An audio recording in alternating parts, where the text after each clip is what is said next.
একটা দেখতে পাচ্ছেন 12 Pro Max, এটা আমরা গ্লাসটা কাটিং করছি। হ্যাঁ, গ্লাসটা রিমুভ করার পর এখন এই যে অবস্থায় অনলি ডিসপ্লেটা, এবং ডিসপ্লেটা সম্পূর্ণ ওকে আছে।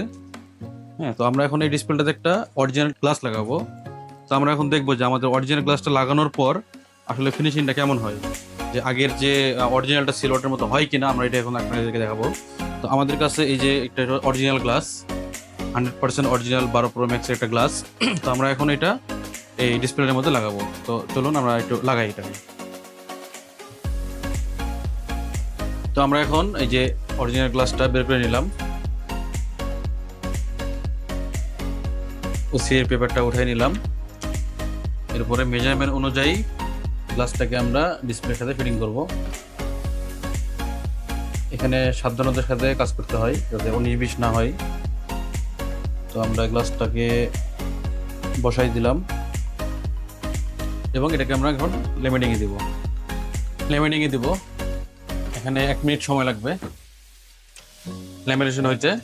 তো আমাদের লেমিনিং শেষ হয়ে গেল, ডিসপ্লেটা গ্লাসের মধ্যে অ্যাটাচ হয়ে গেছে। ছোট ছোট কিছু বাবল আছে, এটাকে আমরা আরেকটা মেশিনে দেব এই বাবলটাকে রিমুভ করার জন্য।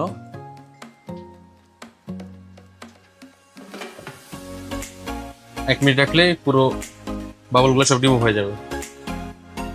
এটাকে আমরা 1 মিনিট বাবলে দেব। বাবল থেকে বের করলাম, এখন একটু দেখেন 100% অরিজিনাল শাইনিং। এটা চেক করার জন্য আমি যদি এখানে লিকুইড দেই,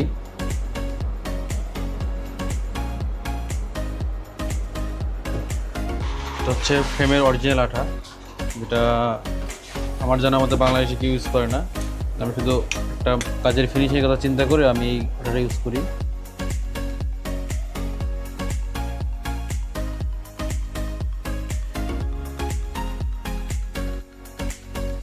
এটা অনেক পাওয়ারফুল আঠা এবং এটা 1 মিনিটের মধ্যে শুকিয়ে যায় এবং ফিনিশিংটা অনেক সুন্দর হয়।